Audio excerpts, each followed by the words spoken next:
नमस्कार दोस्तों, मैं रोहित कुमार आपका स्वागत करता हूं आपके अपने यूट्यूब चैनल में जिसका नाम है हिंदी संसार। तो आज हम लेकर आए हैं संस्कृत के महत्वपूर्ण 15 प्रश्न। आशा करते हैं आपको हमारी ये सीरीज पसंद आएगी। ये वही प्रश्न हैं जो परीक्षा की दृष्टि से बहुत ही ज़्यादा महत्वपूर्ण है। अगर आपको हमारी यह PDF चाहिए तो हमारे टेलीग्राम ग्रुप को ज्वाइन कीजिएगा और वहाँ पर हमारे सारी वीडियो की PDF आपको मिल जाएगी। तो चलिए शुरू करते हैं आज का पहला प्रश्न। पहला प्रश्न है, तल्य का संधि विग्रह होगा। तो आपको बताना है कि तल्य का संधि विग्रह क्या होगा। तत् प्लस लय, तल प्लस लय, तत्तः प्लस लय या तल्य प्लस यह। तो आपको बताना है कि तल्य का संधि विच्छेद क्या होगा, संधि विग्रह क्या होगा। तो आशा करते हैं आपने उत्तर लगा लिया होगा। जो विकल्प नंबर 1 है तत् प्लस लय, यह होगा हमारा इसका सही उत्तर। तो चलिए नेक्स्ट चलते हैं। नेक्स्ट प्रश्न है, नमः, स्वाति, स्वाहा, स्वधा, अलम और वषट, इन शब्दों के योग में कौन सी विभक्ति होती है। तो आपको बताना है कि इन शब्दों के योग में कौन सी विभक्ति होती है, प्रथमा, द्वितीया, तृतीया या चतुर्थी। तो आपको बताना है कि इन शब्दों के योग में कौन सी विभक्ति होती है। तो आशा करते हैं आपने उत्तर लगा लिया होगा।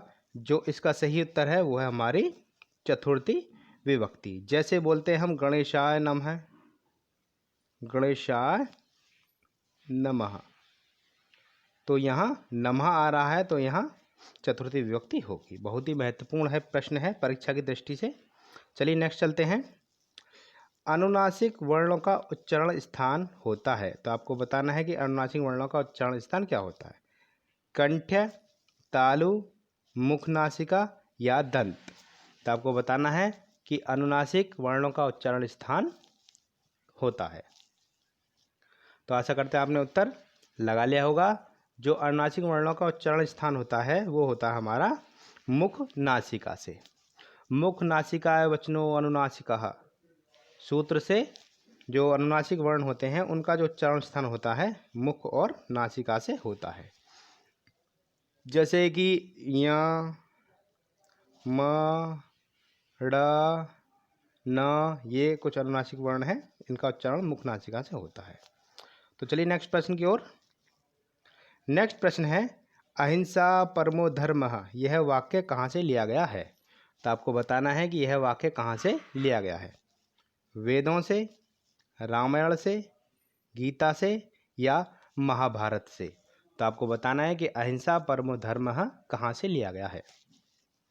तो आशा करते हैं आपने उत्तर लगा लिया होगा। जो इसका सही उत्तर है वो है महाभारत से यह पंक्ति ली गई है। महाभारत के अनुशासन पर्व से 15/23वां ये श्लोक है। तो चलिए नेक्स्ट चलते हैं। नेक्स्ट है, स्त्रीलिंग मात्र शब्द का द्वितीय विभक्ति बहुवचन रूप होता है। तो आपको बताना है कि स्त्रीलिंग मात्र शब्द का द्वितीय विभक्ति बहुवचन क्या होगा, मातु, मात्रन, मात्र या मात्रा।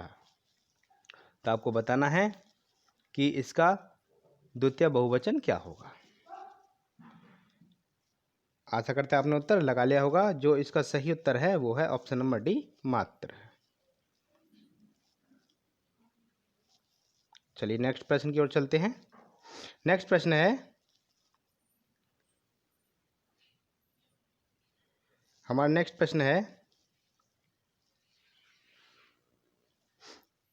प्रश्न है अस्मद सर्वनाम का षष्ठी विभक्ति बहुवचन का रूप क्या होगा।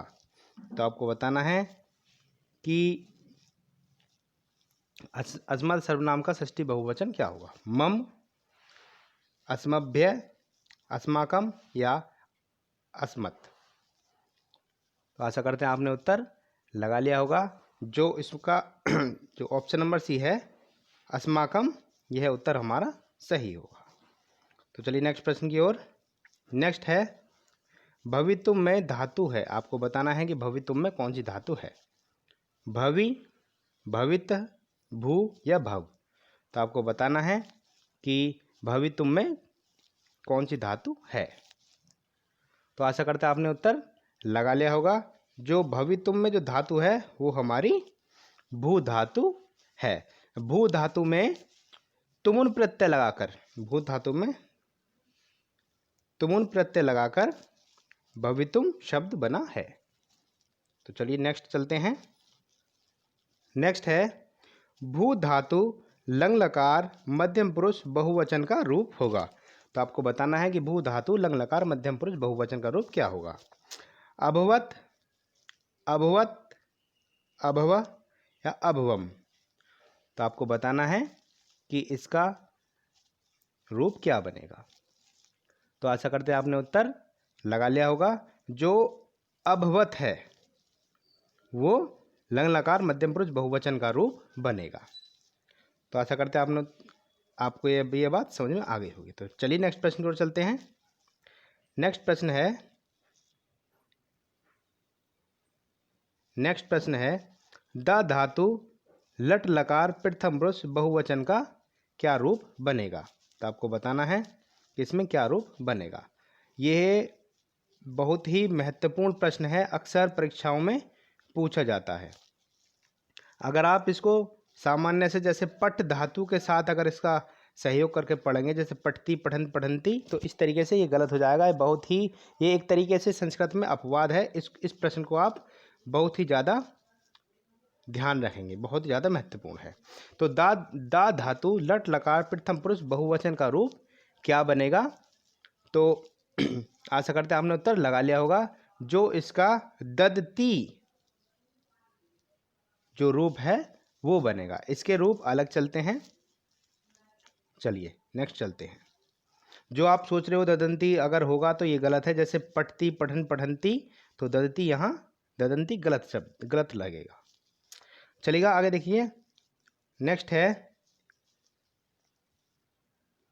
नेक्स्ट प्रश्न है विद्या अमृतम मृत्युनश्यते।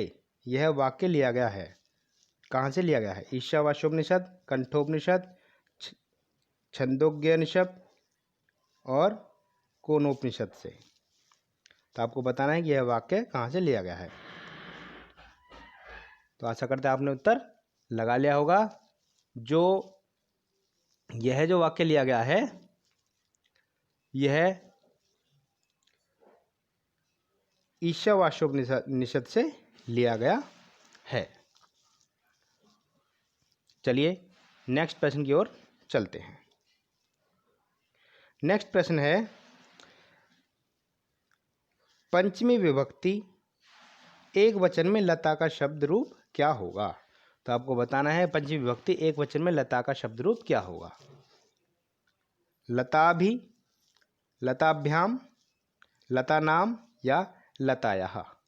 तो आपको बताना है कि पंचमी विभक्ति एक वचन में लता का रूप क्या बनेगा। तो आशा करते हैं आपने उत्तर लगा लिया होगा। जो लतायः बनेगा हमारा पंचमी विभक्ति एक वचन में लता का रूप। चलिए नेक्स्ट प्रश्न की ओर चलते हैं।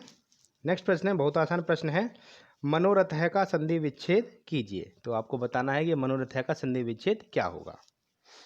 मनो प्लस रथः, मनोह प्लस रथः, मनस प्लस रथः या मनोर प्लस थः। तो आपको बताना है तो इसका सही उत्तर क्या होगा। तो आशा करते हैं आपने उत्तर लगा लिया होगा। जो इसका सही विच्छेद होगा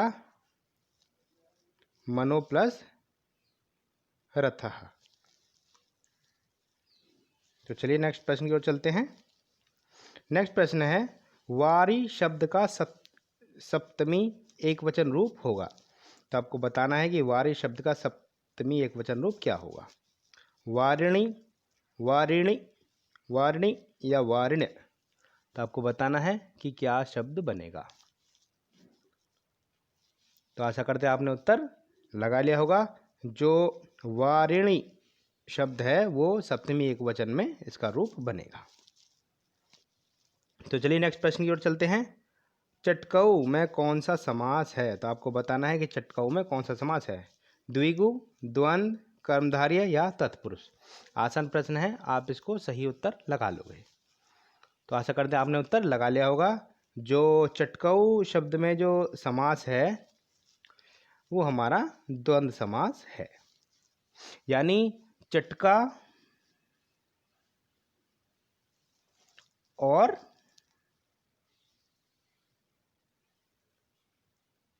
चटकह इसका समास विग्रह होगा। तो चलिए चलते हैं आज के अंतिम प्रश्न की ओर। प्रश्न है, किस वाच्य में क्रिया कर्म के अनुसार चलती है? तो आपको बताना है कि किस वाच्य में क्रिया कर्म के अनुसार चलती है। कर्तवाच्य, भाववाच्य, कर्मवाच्य या तीनों में। तो आपको बताना है कि किस वाच्य में क्रिया कर्म के अनुसार चलती है। तो आशा करते हैं आपने उत्तर लगा लिया होगा। तो जो कर्मवाच्य में क्रिया कर्म के अनुसार चलेगी और कर्तवाच्य में क्रिया कर्ता के अनुसार चलेगी। ठीक है, ये बात आप याद रखिएगा। और जो भाववाच्य में क्रिया में प्रथम पुरुष एकवचन होता है, तो ये बात आप याद रखिएगा। तो आशा करते हैं आपको हमारी वीडियो पसंद आई होगी। तो आप हमारे चैनल को सब्सक्राइब कीजिएगा और साथ ही साथ अपने दोस्तों में भी शेयर कीजिएगा। धन्यवाद।